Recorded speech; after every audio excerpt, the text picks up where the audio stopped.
Friends, आज हम बात करने वाले हैं अपकमिंग इलेक्शंस की। जी हाँ, 2024 दी जनरल असेंबली और the Lok Sabha elections that are happening.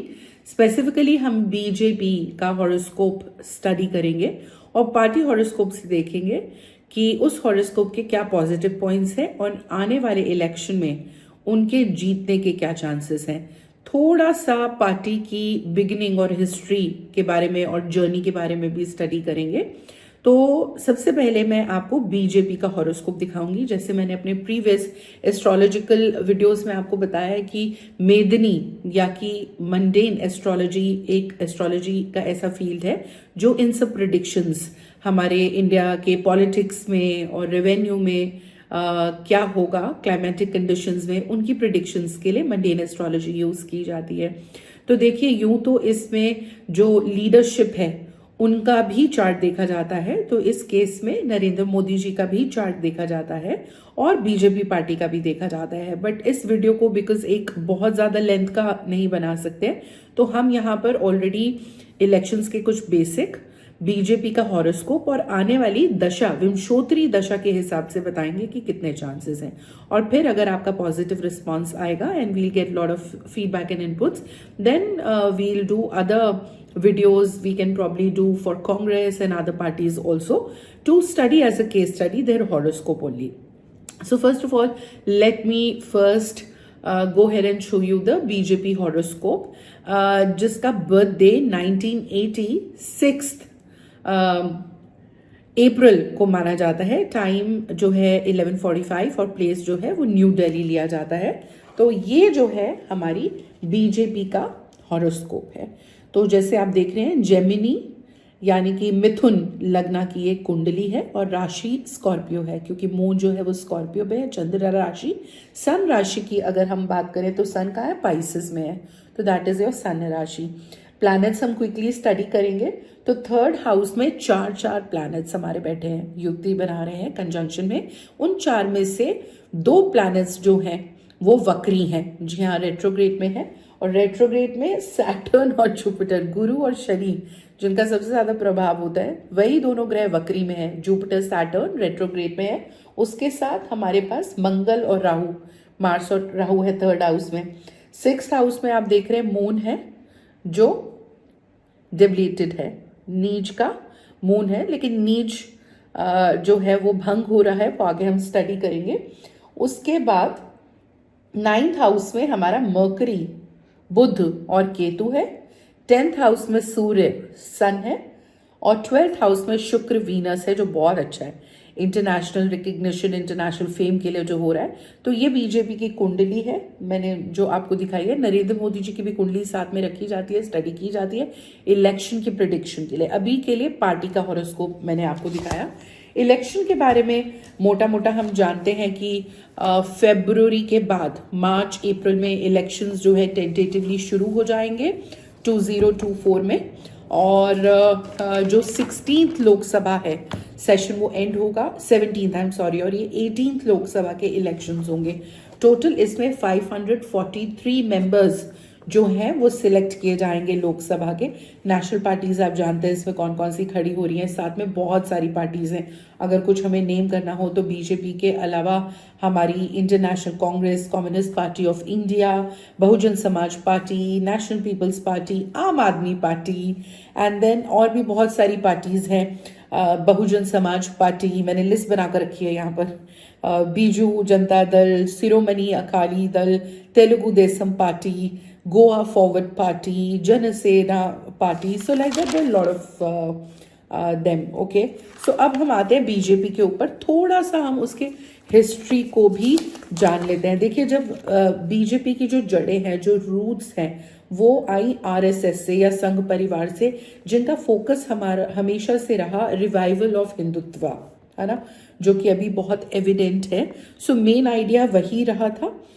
Islamic conquest के बाद या ब्रिटिश शासन के बाद जो भी एज हिंदुज्म जो कल्चर था, सिविलाइजेशन था, वो लॉस्ट हुआ, उसको रिवाइव करना रहा था। और श्यामा प्रसाद मुखर्जी 1951 में आरएसएस स्टार्ट किया, भारतीय जनता सिंह, और फिर उनके साथ दीनदयाल उपाध्याय, ये इनिशियल लीडरशिप थी और दोनों ही unfortunately they were found died in mysterious circumstances, so एक मर्डर जैसा लगा। उसके बाद अटल बिहारी वाजपेयी और LK आडवाणी जी की लीडरशिप आई, कोलिशन बना, है ना, मोरारजी देसाई के साथ। उसके बाद जो बीजेपी मैंने आपको बताया फॉर्मली बनी 6 अप्रैल 1980 में, ये उनकी कुंडली की बर्थ डेट है। और जो पार्टी का विजन था, मिशन था, जो प्लेज था, वो ये था कि प्रोग्रेसिव मॉडर्न प्रोग्रेसिव इंडिया बने जिसका एक इनलाइटेंड इंटरनेशनल आउटलुक हो, along with effective leadership and revival of Hindu culture. ये हमेशा से रहा। राम जन्मभूमि अयोध्या पे इन्होंने शुरू से काम किया, आखिर में हमें देखिए रिजल्ट मिल गया, बट शुरुआत से ही उन्होंने काम किया क्योंकि सबको ये पता था कि इस्लामिक कल्चर में मंदिर तोड़कर मस्जिद वहाँ बनाया गया, तो हमेशा से चाहते थे कि वो टेम्पल वहाँ रीबिल्ड हो। और अब तो उद्घाटन भी है जनवरी 2024 में 22 तारीख को। तो उसके बाद जो है 1984 में बीजेपी ने सबसे पहले केवल 2 सीटें जीती। हम अब जर्नी की बात करें, from 2 seats to 300+ seats now. So 1984 में जब इंदिरा गांधी असैसिनेशन हुआ था, बहुत राइट्स हुए थे, सिख कम्युनिटी बहुत परेशान हुई थी, तब बीजेपी ने फर्स्ट टाइम कुछ जीता था और केवल मात्र 2 सीटें, 2 seats only out of 543 seats. तो उस समय दशा चल रही थी मर्करी और मर्करी के साथ सैटर्न की, है ना। मर्करी यहाँ का लग्न लॉर्ड है, आपने देखा है जेमिनी मिथुन राशि है तो लग्न लॉर्ड मर्करी होता है ना इसका। और कहाँ बैठा है लॉर्ड, देखिए 9th हाउस में, नाइस, 11th राशि में। तो ये सब अभी हम डिटेल में स्टडी करेंगे। तो उसके बाद 1989 में बीजेपी ने पिछली बार 2 सीटें जीती थी, यहाँ पर आके 88 सीट्स जीती। और उसके बाद 1991 में जो है एक वो प्रोमिनेंट ऑपोजिशन पार्टी बनी against Congress. First BJP government बनी 1996 में और यहाँ पे वाजपेयी जी को प्राइम मिनिस्टर बनाया गया सबसे शॉर्टेस्ट ड्यूरेशन के लिए। बाद में वो दोबारा बने prime minister, that's another thing, but just for 13 days he was in power. Second BJP government बनी 1998 टू 1999 में, लोकसभा इलेक्शन में एनडीए बीजेपी, और इसमें तेलुगु देशम पार्टी का भी सपोर्ट लिया गया। यहाँ पे दशा उस समय थी वीनस मार्स और वीनस राहु की। थर्ड बीजेपी गवर्नमेंट आई 1999 टू 2004, है ना, वीनस और राहु दशा पीरियड इसमें रहा। तो उस समय 303 सीट्स पर आ गए। So beautiful journey. Vajpayee ji को दोबारा से प्राइम मिनिस्टर अपॉइंट किया गया 3rd टाइम। आडवाणी जी को डिप्टी प्राइम मिनिस्टर और होम मिनिस्टर बनाया गया। उसके बाद इसमें अलग अलग दशाएं आई, वीनस जुपिटर की, वीनस सैटर्न की, और राजनाथ सिंह जी को फॉर्मर यूनियन मिनिस्टर बनाया गया, उत्तर प्रदेश का चीफ मिनिस्टर बनाया गया।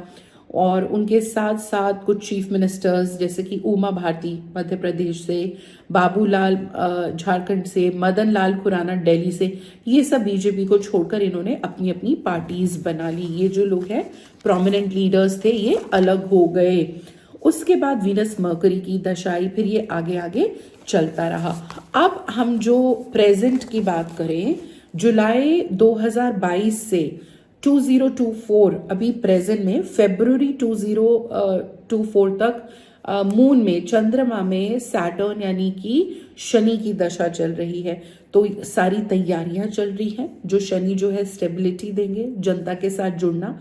फरवरी 2024 के बाद, फरवरी 2024 से जुलाई 2025 तक मून में, चंद्रमा में बुध यानी मरकरी की दशा आएगी, जो कि बहुत बहुत बहुत अच्छी रहेगी।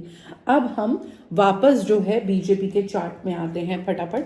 ऑलरेडी हमने देखा कौन सा प्लैनेट कौन से हाउस में बैठा है। लग्ना हमने देखा मिथुन, राशि देखी स्कॉर्पियो, लग्ना लॉर्ड हमने बुध देखा कौन से हाउस पे है, 9th हाउस में।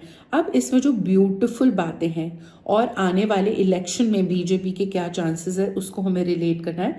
तो मैं यहाँ पर 4 पॉइंट्स जो हैं हाईलाइट करना चाहूँगी।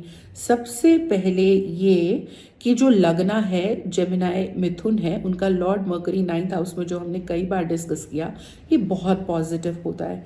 ये राइज देता है पार्टी को, प्रॉस्पेरिटी देता है, लक देता है, ब्लेसिंग देता है। तो लक ऑफ कोर्स साथ में है, मेहनत भी है, पुरुषार्थ भी है, किस्मत भी है, नियति का व्यवधान भी है। तो ये बहुत बहुत जो लगना लॉर्ड ऐसे 9th हाउस में आ गया है वो बहुत लकी है। सेकंड मैं बताना चाहूँगी, जो हमने टच अपॉन किया था पॉइंट, चंद्रमा या मून जो नीच का है, डिब्लेटेड है क्योंकि वो स्कॉर्पियो में है। जब चंद्रमा 8वीं राशि में होता है तो वो नीच का हो जाता है ना। तो उस हिसाब से तो इसको एक छोटी सी रीजनल पार्टी भी नहीं होना चाहिए, नेशनल पार्टी कैसे होगी, क्योंकि नीच भंग राजयोग हो गया। जो नीच का चंद्रमा है वो भंग हो गया। वो भंग कैसे हो गया, वो क्लोज कैसे हो गया, ये समझने की बात है। 3rd हाउस में जो हमारा मंगल बैठा है, जो हमारा मार्स बैठा है, वो अपनी ही राशि को 4th का एस्पेक्ट दृष्टि से देख रहा है ना। यहाँ पर है ना, तो 1 2 3 4 मून यहाँ है ना, ये मार्स यहाँ है, तो 1 2 3 4, तो 4 का एस्पेक्ट राशि हो गया। तो नीच भंग जो है वो हो गया और उसने चंद्रमा को बहुत बहुत पावरफुल बना दिया। तो बीजेपी के सक्सेस में उनके लगना लॉर्ड के 9th हाउस में होने के साथ साथ पावरफुल मून का भी बहुत बड़ा वैल्यू एड या कंट्रीब्यूशन है। देखते ही सरसरी तौर पे कोई कहेगा मून पावरफुल कैसे हो सकता है, तो नीच का है क्योंकि स्कॉर्पियो में है। तो फिर थोड़ा डिटेल में जाके दिखाई देगा, अरे नीच तो भंग हो रहा है, नीच भंग राजयोग हो रहा है। तीसरा हम सूर्य को देखते हैं। सूर्य क्या है, हमारी पॉलिटिकल सक्सेस, हमारी इमेज, पब्लिक हमें कैसे देखती है, हमारी फेम, ग्रोथ, नेम, प्रसिद्धि, ये सब सूर्य सन है। और सन यहाँ पे पाइसेस में है, पाइसेस में है ना, 10th हाउस में ही है प्रोफेशन कर्म के, और पाइसेस में है ना। तो ये जो है यहाँ पर इंटरचेंज ऑफ साइन हो रहा है सन और जुपिटर का। सन क्या है, सब ग्रहों का राजा, जुपिटर क्या है, गुरु, है ना। तो सन और जुपिटर जो रेट्रोग्रेड है, ऊपर से वक्री है, का जो है साइन चेंज हो रहा है। यदि आप इसको ध्यान से देखें, 12th लॉर्ड सन लियो राशि में है ना। 4th वीनस है ना, वीनस जो 12th हाउस में इसको बहुत स्ट्रांग बना रहा है। इसीलिए देश विदेश में, देश तो छोड़िए, वो तो हमने अभी इंटरचेंज ऑफ साइन से देखा, पूरे इंटरनेशनल डोमेन में जो फेम मिल रही है वो इनके वीनस 12th हाउस से मिल रही है। वीनस बहुत स्ट्रांग है क्योंकि किस राशि में है वीनस, टॉरस, यानी कि ओन साइन में, स्वग्रही, अपनी ही राशि में है। ठीक है, तो इंटरनेशनल फेम मिल रही है। तो ये जो 4 पॉइंट्स हैं, और आने वाली मैंने जो दशा बताई, जो प्रेजेंट दशा हमारी जुलाई 2022 से चल रही है और फरवरी 2024 तक चल रही है, जिस दौरान पूरी प्रिपरेशन हो जाएगी, वो मून में, चंद्रमा में सैटर्न शनि की जो बहुत बल देगा, बहुत स्टेबिलिटी देगा। सैटर्न यानी कि कॉमन मैन से जुड़ना, रूबरू होना। और फरवरी 2024 के बाद जो दशा सिस्टम बदलेगी, जिसके बीच में इलेक्शंस हो जाएंगे मार्च अप्रैल के बाद, है ना। जुलाई 2025 तक मून में मर्करी की, बुध की दशा आ जाएगी, जो इसको और मजबूत बल देगी।